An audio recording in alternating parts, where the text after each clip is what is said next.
Hi, my name is ColdBeer, and let's start with COCOON. This wonderful game is made by the same designer who developed legendary Limbo and Inside, so that should grab your attention. Also the fact that the game is a proud owner of more than 90% of positive review score on Steam. This is a unique take on the puzzle-adventure genre where each world exists within an orb that you can carry on your back. Here you'll have to wrap your head around the core mechanic of leaping between worlds, and combine, manipulate and rearrange them to solve intricate puzzles. You will interact with alien environments and biomechanical devices left behind by an ancient civilization, journey through unique and diverse biomes, from industrial structures to massive organic caverns. Yeah, I'm thinking the same thing, that's gross. Anyway, you will have to discover how these worlds and environments are connected to one another. People who played it are praising the game and saying that it will bend you over, at least your mind. Strange Horticulture. Here you'll find and identify new plants, pet your cat, speak to a coven, or join a cult. Use your growing collection to influence the story and unravel dark mysteries. You are a citizen of a charming town surrounded by hag-infested forests and rugged mountains. You are the horticulturist, owner of a local plant store. As a cast of colorful customers come by your shop, you are quickly thrust into an occult mystery stretching back hundreds of years. Explore the lands beyond your store to find new plants, but be careful. The dark woods and lakes are not always friendly to a simple herbalist. You might discover powers beyond your wildest nightmares, or lose your mind completely. Game has an overwhelmingly positive review score, it's a true masterpiece. If you like interesting, non-cliché stuff, it's a must-play for you. Hell is Us. This is an action-adventure game set in a country devastated by civil war, where besides humans trying to kill each other, there are also mysterious supernatural creatures wandering around like they own the place. Which, honestly, they probably do. You play as a guy returning to his homeland to investigate his past and search for his missing parents, because apparently therapy was not available there. The interesting thing is that the game refuses to hold your hand or other appendages of yours. Here you won't find giant quest markers. You actually have to explore, pay attention to conversations and use your brain. Disgusting, I know. Combat is focused on melee weapons, like swords, spears and axes, because guns are mostly useless against those creepy entities. And some of those monsters genuinely look like an abstract art created by, I don't know, a depressed microwave. The atmosphere here is heavy, lonely and mysterious almost all the time. And exploration feels rewarding, because the game constantly throws weird places and unsettling discoveries right at your face. Honestly, it feels like Death Stranding, Dark Souls and Control when drinking together and, accidentally created a freak of nature, which is kinda lovely. Ravenswatch. The nightmares here are like your ex, spreading and corrupting everything in their path, so you must hone your skills and find the strength to defeat the creatures of the nightmare, using unique hero abilities inspired by characters from folk tales and legends. Yeah, you can choose one of the well-known heroes, such as the Red Hood, Beowulf or even Aladdin, and hack and slash your way through hordes of monsters. If you played Curse of the Dead Gods, you will be pleased to know that these are the same developers. If you didn't know the game, check it out. It's one of the best hack and slash roguelites inspired by Hades, and Ravenswatch kinda follows a similar visual style as Curse of the Dead Gods and lets you play alone or in a team of up to 4 players co-op. Solar Ash. Some of you may know the game named Hyper Light Drifter, so Solar Ash is another game from these creators. Here you lose yourself in a high-speed, gravity-bending world. Set in a surreal dreamscape filled with long-abandoned ruins of mysterious civilizations, you will take the role of a Void Runner, determined to stop at nothing to save your planet. You will fight through hordes of creepy creatures, grind rails and grapple to wild heights in attempts to take down enormous bosses. People on Steam are saying that this is a fantastic platformer with unique gameplay and easy-to-learn mechanics. Very positive review score confirms that with ease. Still Wakes the Deep. Here you are an offshore oil rig worker, fighting for your life through a vicious storm, perilous surroundings and the dark, freezing North Sea waters. As if that weren't enough, all lines of communication have been severed, and even that is not everything that went wrong. All exits are gone and something just crawled aboard from the depths. Otherworldly cosmic horror now roams the rig, and you have to navigate this collapsing structure with hopes of saving your crew from a fate worse than death. So basically you will have to escape the place and avoid, distract and sneak around in best attempts to survive. This is an incredibly immersive Lovecraftian story that puts you in the seat of the protagonist. Be sure your mental balls are heavy, hairy and made of something hard to crack. This game is not a walk in the park, that's for sure. Isonzo. This is a World War I game based on the Italian front. Inspired by the 2-year struggle for control of the Isonzo River Valley and the Alps, the game will lead you across stunning landscapes as you choose your path to victory. Cut your way through barbed wire, flank your enemies by following mountain trails, or man a mortar to blast a way through. Shape a dynamic battlefield by laying sandbags and wire, placing ammo crates, deploying trench periscopes or sniper shields. Fight with more than 30 unique weapons, survive poisonous gas attacks and intense artillery barrages. People on Steam are saying that mostly here you will run up the hill for 20 minutes and then you die. Somehow that is still a fun experience. Game is a proud owner of a very positive review score, so no tricks here. The Pathless. This is a perfect game for fans of Journey and Abzu, although with a tiny bit of more action implemented. Here you will become the Hunter, a master archer who travels to a mystical island to dispel a curse of darkness that grips the world. Soar through the air and forge a connection with your eagle companion. Perform fluid acrobatics and execute awesome trick shots with a unique archery system that allows effortless shooting while moving at high speeds. The evil won't rest until the world is destroyed, so what are you waiting for? And now I know that you are concerned about the most important thing. Can you pet the bird? And yes, you can, so it's automatically a good game. Also, it has very positive review score on Steam. Verne, the Shape of Fantasy. If the legends are to be believed, an ancient artifact lies buried in the lost land of Atlantis that has the power to change the course of history. By the legends, this artifact had power that was once responsible for both the rise and fall of legendary Atlantis, and you will have to find it. So this is an adaptation of Jules Verne novel, but it doesn't follow the book step by step. You know, the trick is that you are Jules Verne himself here. Yeah, don't ask. The game itself, of course, is more like a walking simulator than a real adventure game, but some of the puzzles will try to mess with your brain. I think it is a nice hidden gem you should definitely try. Instruments of Destruction. Do you have an urge to destroy, to ruin cities and flatten the terrain in the moment of rage? Nobody is stopping you. You can go and destroy anything you want. Or you can go and play this game instead. Or after. You know, when you destroy everything, this game will offer you more. So here you will become a vehicle test pilot and journey across the world to remote outposts where everything needs to be, you know, destroyed. For that noble goal, you will be using purpose-built wrecking machines such as flying bulldozers, tanks wielding quad rocket launchers, and ornithopters with grappling hooks. This game is not only about destruction, it is about building as well. You will learn how to design your own machines for the ultimate demolition experience. Simply use the editor to construct devastating vehicles armed with chainsaws, lasers, claws, wrecking balls, magnets, vortex generators, and much more. Beyond vehicles, here you can design your own custom maps and structures, and share it all with the world via Steam Workshop. The game has a very positive review score and can soothe your urge to destroy. Dave the Diver.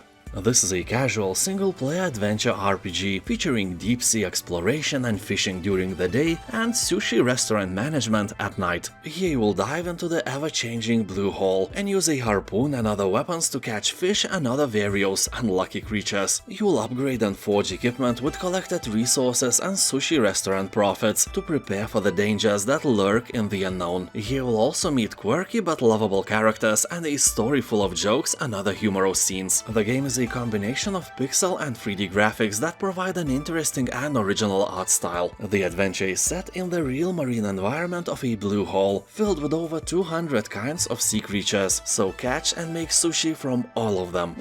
A Juggler's Tale. In this cinematic adventure, you will lead Abby, the string puppet, through a grim but beautiful fairy tale world. You will have to solve riddles, evade traps, and run from various evil stuff on the way to find freedom. Game has specific mechanics, as you can see, and that creates unique puzzles you will have to solve. Well, not necessarily. You will definitely try to solve them, but honestly, that is a matter of your IQ, so make sure you have one. You will have to find your way around obstacles, cross raging rivers, sneak through bandit camps, ramps and make it past dangerous traps, and in the process find out what it takes to truly break free from all strings attached. I guess there is a pun intended here. People who play the game are saying that a Juggler's Tale is a short, unique and beautiful game. There is no doubt that you will like it if you enjoy platformer genre in general. For example, on Steam it has around 90% of positive reviews, so if you like unique platformers, it's definitely a good choice. If you are in doubt, you can try it by playing a free demo version.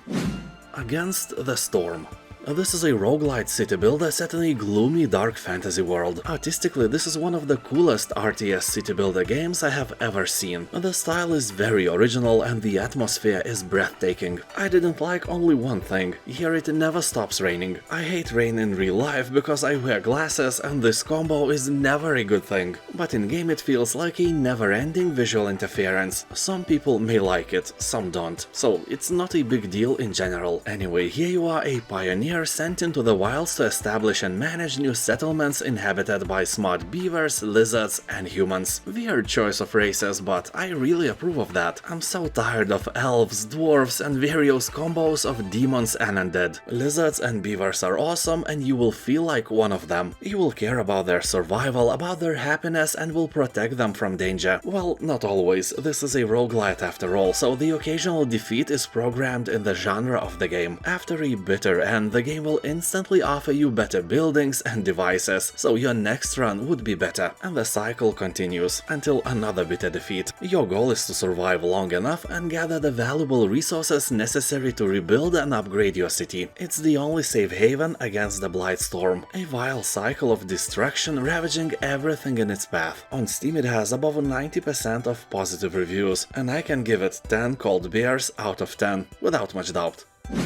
The Last Spell. This is a tactical RPG with roguelite elements, in which you have to defend a city against a hordes of deadly enemies. During daytime you will have to prepare your heroes and carefully choose how to rebuild your haven and position your defenses. Over the night you will use all your skills, traps and weapons to exterminate all the monsters coming at your walls. It won't be easy. It's not your sister. Then in your spare time you will heal, level up and repeat until the magic seal is broken. The game has similarities to the Arbillions. The only difference here is the game is turn-based and not an RTS, so you can carefully plan your every move, although that doesn't mean that it is an easier game. By contrary, the game even feels unfairly difficult from the start. But as you play you get more and more cool stuff you can use against your enemies and you start feeling like a boss. That won't be for long, believe you me, difficulty spikes are quite common here, although they are all conquerable. The game seems to know what your limits are, and people who tried The Last Spell really liked it. On Steam it has around 90% of positive reviews.